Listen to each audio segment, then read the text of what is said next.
Hello and welcome to the Ramblings of a 42-year-old man. Chris Smith here with you today, and we're going to ramble real quick today about the 2022 psychological horror movie Smile. Now, Smile, written and directed by Parker Finn, who had a couple of credits to his work before this, The Hide Behind and Laura Hasn't Slept, both kind of low budget genre fare. But Smile really blew up this third feature. So this came out fall of 2022 on a $14 million budget. This thing has over $100 million domestic and over $200 million made worldwide on the box office. It's by quite a bit the highest grossing horror movie of last year, and last year had some really good movies, so that's got to be saying something. But there was a lot of interesting marketing campaign behind this one. There's a lot of a lot of social media marketing, just creepy people on the subways smiling, and so a lot of just guerrilla marketing for this one, and it worked. A lot of people went out in theaters and saw it, and the movie did very well as a result. So getting into the movie itself, it is starring Sosie Backn, who is Kevin Bacon and Kara Sedgwick's daughter. She's been in quite a few things already. I know she was on quite a few episodes of 13 Reasons Why, the TV show, and she's been in some other stuff since then as well. But I think this is kind of her, again, because of the success of this movie, this has kind of put her on the map a little bit too. She was in a Super Bowl ad with her dad, actually, that we saw during the Super Bowl this year. But I'll say she does a wonderful job in this movie. She really is the linchpin of this movie. Everything else is kind of going on around her.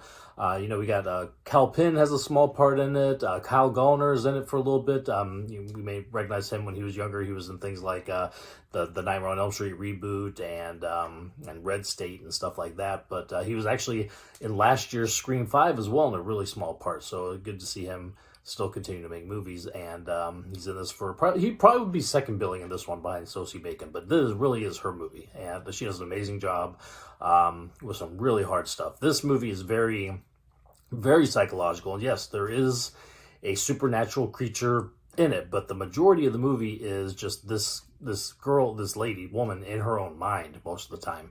Very psychological, and a lot of false leads, like dreamlike states and stuff where things that she's seeing nobody else is seeing, and then it kind of gets in.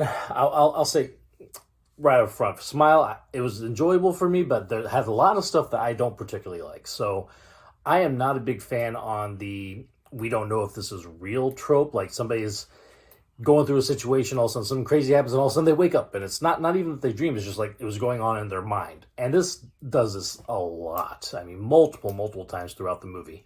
And that kind of throw me out. I know I'm probably one off when it comes to that. Not everybody has that issue with that kind of filmmaking. I don't care for it in movies. I don't care for it in books. The whole unreliable narrator where you don't know if what you're hearing or reading or watching is real or not, I'm not a giant fan. But that being said, it is a well-known horror trope that a lot of people do enjoy. So obviously a lot of people want to see this one, so I might be in the minority when the acting and the movie itself, the story, great. I just don't particularly like the false realities that we're seeing all the time. She's waking up. It's almost like Nightmare on Elm Street, but instead of people doing it in their dreams, she's just constantly having these visions and stuff. That's just again not my thing. But the movie as a whole, well-directed, well-acted, and very dark. So, I mean, if you're watching this, don't be expecting a fun time at the movies. It is very much a very dark movie, very dark ending, and it's one of those that you kind of have to be in the right mindset to watch.